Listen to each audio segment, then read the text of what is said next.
اکمل صاحب غزل څه داسې دی چې بچي ویده کړم په نهاره یاره داسې یمه رحم کوه پروردګاره یاره داسې یمه دا په تا څه شوي په لاره خولګۍ سله غواړې زرې زرې راغلم د کاره یاره داسې یمه له ویره ډکې ما له ځان سره نور مه ژړوه ای هی د لس بجو اخباره یاره داسې یمه زه به تر څو پورې خالي لاسونه وړم راوړمه نه څه نه وایم بازاره یاره داسې یمه چې مې د ستړې زندګۍ سازونه وغږوي ته چېرته یې که نه سیتاره یاره داسې یمه چې مې د ستړې زندګۍ سازونه وغږوي ته چېرته یې که نه سیتاره یاره داسې یمه اکمل کماله ته په ټوله ډرامه خبر وي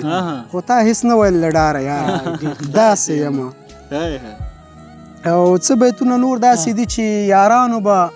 چې ما باندې نظر خپل ساتلو یارانو به چې ما باندې نظر خپل ساتلو نو ځکه به مې زړه لکه د غر خپل ساتلو په خوب کې مې لیده چې بې کفنه خلق پراته دي اوږو باندې مې ځکه سپین څادر خپل ساتلو په خوب کې مې لیده چې بې کفنه خلق پراته دي اوږو باندې مې ځکه سپین څادر خپل ساتلو چا وویل چې هله په جنت کې هورې نشته چا وویل چې هله په جنت کې هورې نشته دنیا کې به مې څه له خپل دربل خپل ساتلو چا وویل چې هله په جنت کې هورې نشته دنیا کې به مې څه له نو دلبر خپل ساتلو او هندونه یې پوښتنه وکړه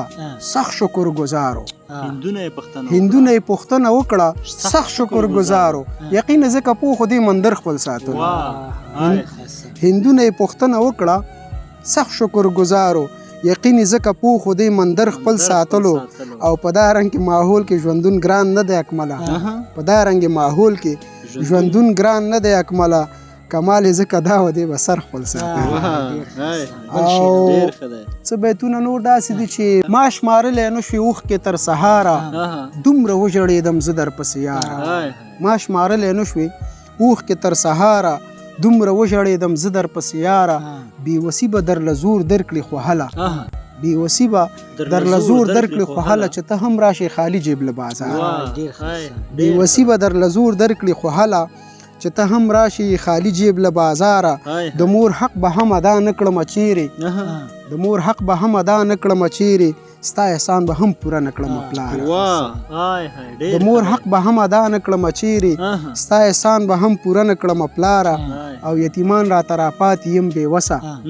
یتیمان راته راپاتې یم بېوسه سو ډوډۍ د خدای په نوم لا دوکانداره یتیمان راته راپاتې یم بېوسه سو ډوډۍ د خدای په نوم را دوکانداره مینه نشته او نفرت پکې ښه زیات دی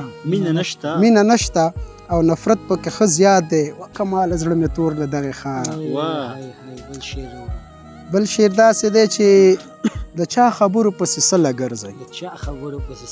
د چا خبرو پسې سله ګرځئ دلته خبرو نه خبرو وباسي موږ پښتانه یو بل زغملی نه شو موږ پښتانه یو بل زغملی نه شو هندوان فایده خپل له مندر وباسي موږ پښتانه یو بل زغملی نه شو هندوان فایده خپل له مندر وباسي هغوی په هر ډګر ناکام یو همیش هغوی په هر ډګر ناکام یو همیش څوک چې پخې له خپل صادر وباسي هغوی په هر ډګر ناکام یو همیش څوک چې پخې له خپل صادر وباسي بس څه مې وس کې نه و ومې ژړل بس څه مې وس کې نه و ومې ژړل خان چې فقیر له خپله در وباسي او خپلو بچو ته د ډوډۍ لپاره خرڅوي مور د قلا ور وباسي خپلو بچو ته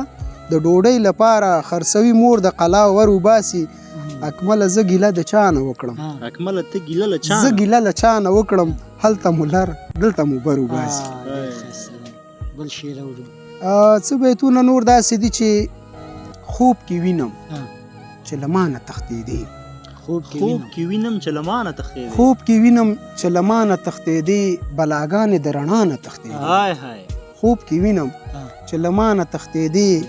بلاګانې د رڼا نه تښتېدې د ساقي او د ملا انډیوالي و هورې څنګه له انسان تښتېدې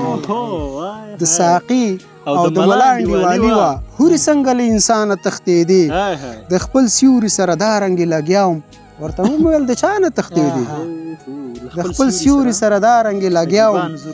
ورته ومې ویل د چا نه تښتېدې د خپل سیوري سره دا رنګې لګیا وم ورته ومې ویل د چا نه تښتېدې درد مې زړه والله د غومره نرم کړی اوښکې سترګو نه ارزانه تښتېدې او د ناوې لاندې د شپه راغله کماله ته خو هر وخت له بارانه تښتېدې. ډېر ښه دی وروره ډېر یو وروستی شعر لنډ سېلابه څه بیتونه دي چې هغه داسې دي چې دا چې زړه مې دومره تنګ دی د چا غم پکې بل رنګ دی دا چې زړه مې دومره تنګ دی د چا غم پکې بل رنګ دی او جي خولۍ راله راکړه نه جي دا مې پې قلنګ دی انسان څومره بختور دی انسان هم د ګل په رنګ دی انسان څومره بختور دی انسان هم د ګل په رنګ دی ستا دې پیر ته مې سلام دی خو ستا پیرم یو ملنګ دی ستا دې پیر ته مې سلام دی خو ستا پیرم یو ملنګ دی یو انجلۍ بلې ته ویلې د اکمل څومره بدرنګ دی بدرنګ په نه وروره ښایسته یې د لغمانیانو خبره ډولي بلکل بس ډېره زیاته مننه کمال صاحب پای هغه ورکړه که نه بس ملګرو دا و د کمال صاحب سره ادبي او هنري خپرونه تر بیا چې زه فضل عادي اکمل او زما درانه همکاران ستاسو په چوپړ کې حاضرېږو په لوی او بخښونکي رب مو سپاره مړ چیرې چې یاست خوشحاله او کامیاب اوسئ زما دا فکر ټول جمشید ساحل ځان سره ویوړم زه پوهېږم وروره زه پوهېږم که نه مونږ وایو چې صحیح نه غږېږي هغه چې تر څو بیا ګوري ستا به فکر بل ماډل وي دماغ